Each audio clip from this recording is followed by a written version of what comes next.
Novels for ever میں خوش آمدید۔ ناول رقص محبت جس کی رائٹر ہے تانیہ طاہر، اس کی یہ 9واں ایپیسوڈ ہے۔ بہت ہی سنسنی خیز موڑ پر پچھلی ایپیسوڈ ختم ہوئی تھی اور میں خود بہت زیادہ ہوں کہ آگے کیا ہونے والا ہے، کس کے ساتھ اس کی شادی ہوگی۔ پکا وحاش کے ساتھ ہی ہونی ہے، بٹ وہ مانے گا کیسے؟ تو خیر دیکھتے ہیں کہ اب کیا اندر وہ ٹویسٹ آتا ہے، کیسے وہ مانے گی، اور سب سے بڑی بات مشال کیسے مانے گی اس شادی پر۔ تو دیکھتے ہیں کیا ہوتا ہے اس ایپیسوڈ میں۔ آپ کی نظر میں کوئی ہے بابا جان؟ بڑی امی نے ہی سب سے پہلے سوال کیا کہ وہ بات کر رہی ہیں تو ضرور کچھ سوچا بھی ہوگا۔ ہاں ہے، وہ بولے تو بہار نے سب سے پہلے ان کی جانب دیکھا۔ التمش بھی بےتاب تھا اس شخص کے بارے میں جاننے کے لیے، وہ کون ہے، مگر ایک بات تو طے تھی، اس کا دل کہہ رہا تھا وہ ضرور شیر کے شکنجے میں جائے گی، مگر دادا جان کے بولنے سے پہلے کچھ بولنا نامناسب تھا، تبھی وہ چپ تھا اور سننا چاہتا تھا۔ سب ہی جاننا چاہتے تھے۔ وحاج، انہوں نے نام لیا تو گویا وحاج کو لگا اس پر بم گرا دیا ہو۔ کیا؟ وہ ایک دم کھڑا ہو گیا۔ یہ کیا بات کر رہے ہیں آپ؟ میں شادی کروں گا اس سے، ایک نمبر کی آوارہ لڑکی جس کے نہ جانے سینکڑوں بوائے فرینڈز ہو اور اسے ذرا شرمندگی نہ ہو، وہ لڑکی جو منہ پھاڑ کر بڑے چھوٹے کو جھاڑ کر رکھتے، اس میں لحاظ ہی نہ ہو کہ کون اس سے کتنا بڑا ہے، یہ جسے کپڑے پہننے کی تمیز ہی نہیں، اس سے وحاج شادی کرے گا۔ آپ نے سوچ بھی کیسے لیا؟ وہ کھڑا ہوتا سرخ چہرے سے غصہ دباتا بولا تھا، مگر آواز اس کی کافی بلند تھی۔ دادا جان اسے خاموشی سے دیکھنے لگے، وہ بے حد بے چین ہو گیا تھا۔ میں وشال سے شادی کروں گا، وہ ہنسا۔ طنزیہ مسکان تھی۔ ناممکن، اس نے سر جھٹکا۔ میرے حکم کے خلاف جاؤ گے؟ دادا جان نے اس کی طرف ذرا گھور کر دیکھا تو وہاد نے پہلو بدلا۔ آپ مجھے کنویں میں چھلانگ لگانے کا کہہ دیں۔ اف، نہیں کروں گا میں، مگر مشال سے شادی اپنے گلے میں خود عذاب ڈالنا ہے دادا جان، اور میں اس کا باپ نہیں ہوں جو اسے سدھاروں گا۔ سارم ہے نا، گھر میں ہی کرنی ہے تو سارم سے کر دے، اس نے سر جھٹک کر کہا۔ میں نے سارم کے لیے ہانیہ کو پسند کیا ہوا ہے، مجھے لگتا تھا آہنگ اور التمش کے رشتے کی طرح شاید میں بات کروں تمہارے رشتے اور سارم کے رشتے میں بھی اہمیت دی جائے گی، مگر یہ واضح ہو گیا میں غلط تھا۔ میں نے تمہارے باپ کے بعد تمہیں جتنی محبت سے پالا شاید ہی کسی اور نے اتنی محبت کی ہو، کیونکہ مجھے لگتا تھا قصور میرا ہے، میرے بیٹے کی وجہ سے تمہارے سر سے باپ کا سایہ ہٹا تھا، تمہیں گھر کا بڑا بنایا، تمہیں سارے اختیارات سونپ دیے، تمہارے فیصلوں کو اہمیت دی، اور آج تم میرے ایک فیصلے پر اتنا تنک رہے ہو، ناممکن کہہ رہے ہو۔ پھر ٹھیک ہے، مشال کے لیے باہر کوئی لڑکا تلاش لوں گا، اور ایک بات کان کھول کر سن لو، میں بخوبی جانتا ہوں اس نے کلائیاں کاٹی تمہاری وجہ سے، وہ گھر سے بھاگ رہی تھی، بحرین جا رہی تھی اس 2 ٹکے کے آدمی کے لیے جس نے ہمارا سب سکون برباد کر دیا۔ وہ کہاں ہے کہاں نہیں معلوم، مگر وہ بھاگ رہی تھی گھر سے آدھی رات کو کہ کسی کو علم نہ ہو، اور میری غیرت نے گوارا نہیں کیا، میں نے اس کا پاسپورٹ جلا دیا، وہ سختی سے بولا تھا۔ اس کا چہرہ سرخ ہو رہا تھا جبکہ انداز میں کوئی لچک نہیں تھی۔ سب حیران رہ گئے۔ تم اسے نارملی بھی ٹریٹ کر سکتے تھے، ہم جانتے ہیں وہ جذباتی ہے اور تم سمجھدار ہو، التمش بیچ میں بولا۔ وحاج کا بس نہیں چلا اس آدمی کی گردن اتار دے، وہ کچھ بولتا تو دادا جان نے ہاتھ اٹھا کر روکا۔ تم تو چاہتے تھے وہ اس گھر سے چلی جائے، تو اتنے غیرت مند کیوں بنے؟ جانے دیتے اچھا تھا۔ دادا جان نے آڑے ہاتھوں لیا۔ وحاج ان کی طرف دیکھنے لگا۔ دادا جان، آپ مجھے ایموشنلی بلیک میل کر کے اس لڑکی کے حق میں نہیں کر سکتے، میں اس سے کسی بھی صورت شادی نہیں کروں گا، وہ بولا اور کھڑا ہو گیا۔ تو تمہارا یہ آخری فیصلہ ہے؟ وہ پوچھنے لگے۔ 100% یہ میرا آخری فیصلہ ہے، وہ اٹل لہجے میں بولے۔ آج کے بعد مجھے اپنی شکل مت دکھانا، یہاں تک کہ میں مر جاؤں تو میری وصیت ہے، یہ مجھے کندھا نہیں دے گا، نہ میرا منہ دیکھے گا، وہ بولے اور چہرہ موڑ لیا۔ وحاج کے دل کو کچھ ہوا، وہ اس لڑکی کے لیے اتنی بڑی بات کہہ رہے تھے۔ وہ بنا کچھ کہے وہاں سے نکل گیا۔ التمش نے اٹھنا چاہا مگر انہوں نے ہاتھ کے اشارے سے اسے روکا۔ بیٹھ جاؤ، یہ خود اپنے منہ سے حامی بھرے گا، اسی کا دادا ہوں، جانتا ہوں اس اونٹ کو کس کروٹ بیٹھنا ہے، وہ مدھم سا مسکرا کر بولے تو التمش اس چلاکی پر تالی بجا گیا۔ تو یہ ایکٹنگ تھی، وہ اپنی ہنسی روکنے لگا۔ اچھی تھی نا؟ وہ بچوں کی طرح اپنی حرکت پر خوش ہوئے تھے، جبکہ وہ تینوں بھی ہنسنے لگی۔ بیٹا تمہیں کوئی اعتراض ہے میرے فیصلے سے؟ دادا جان نے تائی امی سے پوچھا تو انہوں نے نفی کی۔ میرے لیے، میرے بچوں کے لیے آپ کے فیصلے بہت اہمیت رکھتے ہیں بابا جان، نہ مجھے ہانیہ کے لیے کوئی اعتراض، نہ ہی مشال پر، گھر کی بچی بچہ ہیں، اللہ نصیب میں خوشیاں لکھے۔ ان کی بات نے جیسے دادا جان کے مان کو بڑھایا تھا۔ التمش مسکرا دیا، ان کی حرکت پر یعنی وہ طے کر چکے تھے۔ تو بس جلد از جلد شادی کی تیاریاں شروع کر دو، ان دونوں کی شادی کر کے فارغ کرتے ہیں۔ وہ وہاج اور التمش کی بات کر رہے تھے۔ التمش نے ان کی طرف دیکھا۔ دادا جان، میں ابھی شادی نہیں کرنا چاہتا، مگر میں چاہتا ہوں میرا نکاح آہنگ سے وہاج کی شادی پر کر دیں۔ رخصتی میں کچھ مہینوں بعد کروں گا۔ وہ بولا تو انہیں یہ منطق سمجھ نہیں آئی۔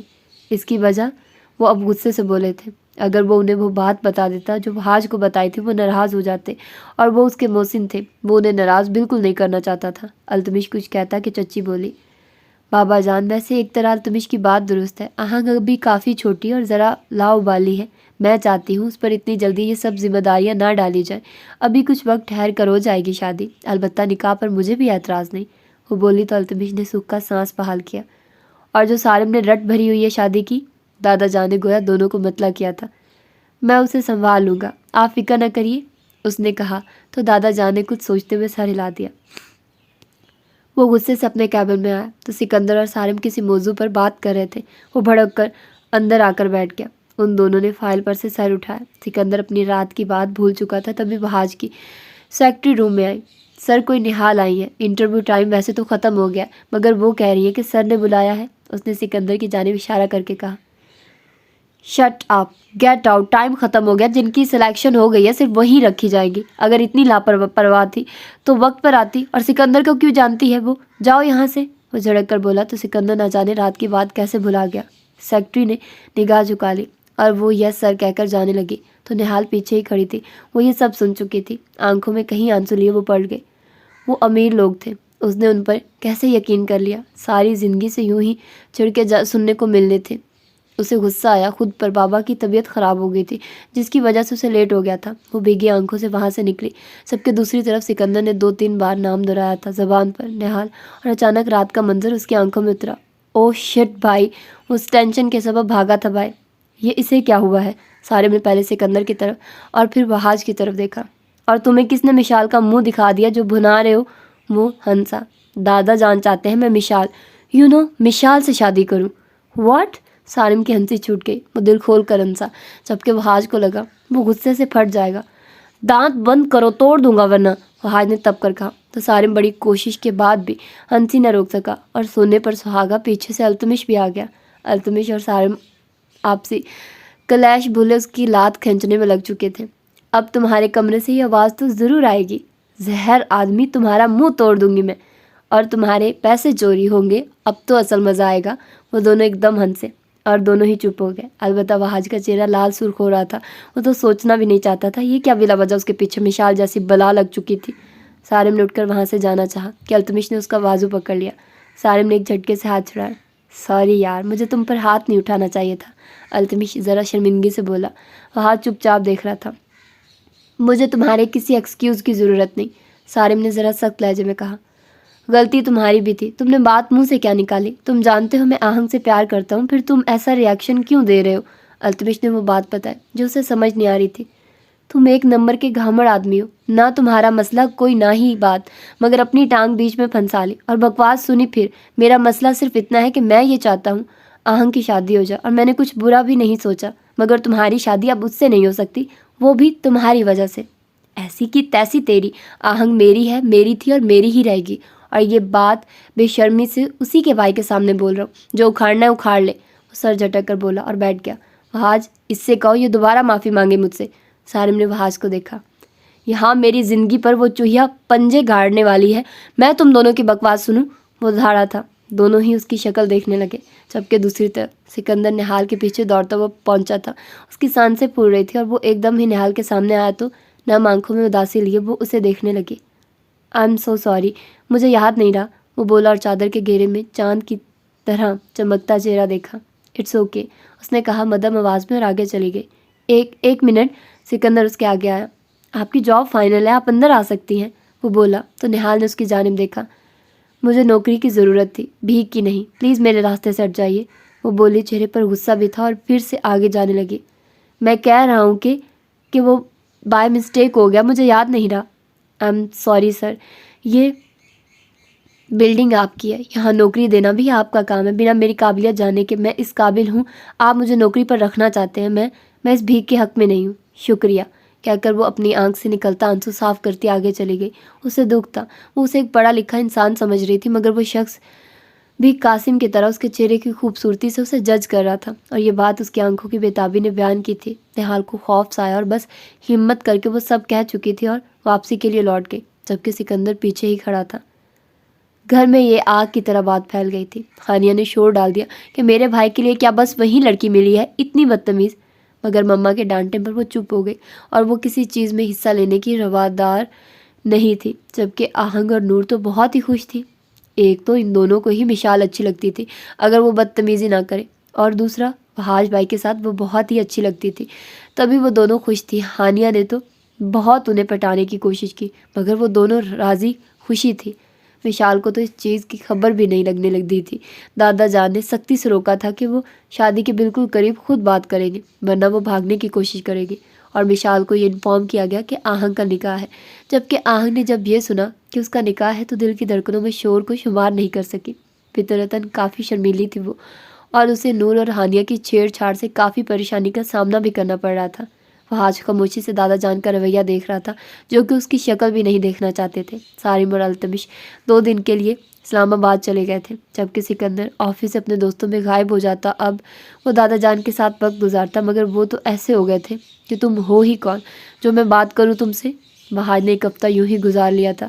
مشال سے بھی آمنا سامنا اتنا نہیں ہو رہا تھا، اگر ہو جاتا تو شاید وہ اس کی ہی گردن دبا دیتا، مر جاتی تو قصہ ختم ہو جاتا۔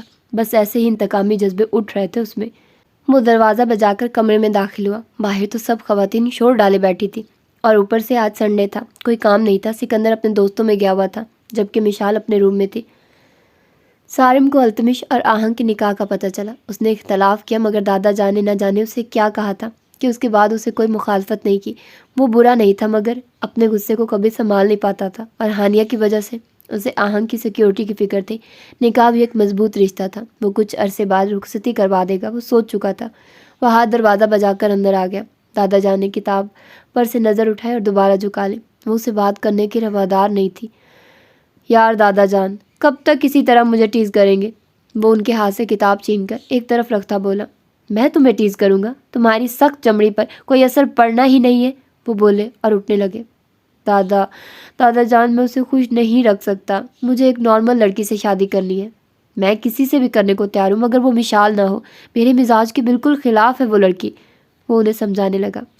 میں نے یہ بال دھوپ میں سفید کیے ہیں، اکثر بڑوں کے فیصلوں پر سر جھکا دینے سے نقصانات کم ہوتے ہیں، مگر تمہیں پرواہ نہیں کہ تم پر کوئی بڑا بھی ہے۔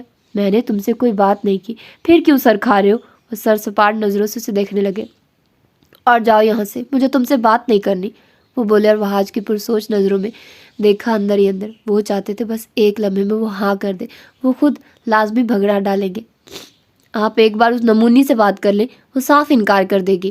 وحاج نے مشال پر بات ڈالی۔ ایک تو تمیز سے بات کرو، دوسرا مشال میرا مسئلہ ہے۔ خیر مجھے تو تم بھی اپنے لگتے تھے، مگر تم نے کبھی مجھے بڑا مانا ہی نہیں۔ یار بس کرے، جانتے ہیں میں آپ سے کتنی محبت کرتا ہوں۔ بابا کے بعد میرا کون تھا یہاں؟ میرے بابا اس کے باپ کی وجہ سے گئے ہیں اور اسی سے میری شادی کرا رہے ہیں، وہ ذرا غصے سے بولا۔ کسی کا گناہ کسی کے سر مت ڈالو بہاج، وہ کچھ نہیں جانتے اس بارے میں، اور تمہارا کوئی حق نہیں اس کو اس چیز کی سزا دینے کا، دادا جان سنجیدگی سے بولے۔ یہ بات میرے دل سے کبھی نہیں نکل سکتی کہ میں اپنے باپ کے ساتھ اپنا وقت نہیں گزار سکا۔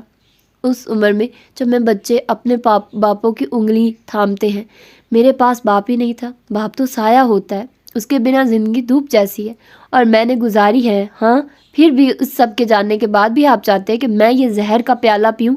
میری پرواہ کیے بنا تو صرف آپ کی خاطر کہ آپ مجھ سے منہ نہ موڑیں۔ میرا سہارا، میری طاقت آپ کے سوا کوئی نہیں، اور مجھ سے یہ برداشت بھی نہیں آپ کسی ایک دن بھی مجھ سے بات نہ کریں۔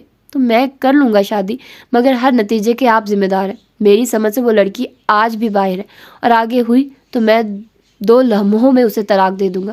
آپ مجھے روک نہیں سکتے، یہ سب آپ کی زبردستی کی وجہ سے ہو رہا ہے، وہ کڑے لہجے میں بولتا وہاں سے چلا گیا۔ پیچھے دادا جان خاموش رہ رہے۔ وہ مشال کو ذمہ دار سمجھ رہا تھا اپنے باپ کی موت کا، جبکہ وہ کچھ جانتی تک نہیں تھی۔ تو یہ تھی آج کی ایپیسوڈ۔ ہوپ سو کہ آپ لوگوں کو یہ ایپیسوڈ پسند آئی ہوگی۔ تو اپنا ڈھیر سارا خیال رکھیے گا، مجھے دعا میں یاد رکھیے گا۔ ملتے ہیں انشاءاللہ اس کی اگلی ایپیسوڈ میں کہ آگے کیا ہونے والا ہے۔ اب شادی ہوگی نہیں ہوگی تو یہ تو خیر ہمیں اگلی ایپیسوڈ میں پتہ چلے گا۔ اللہ حافظ.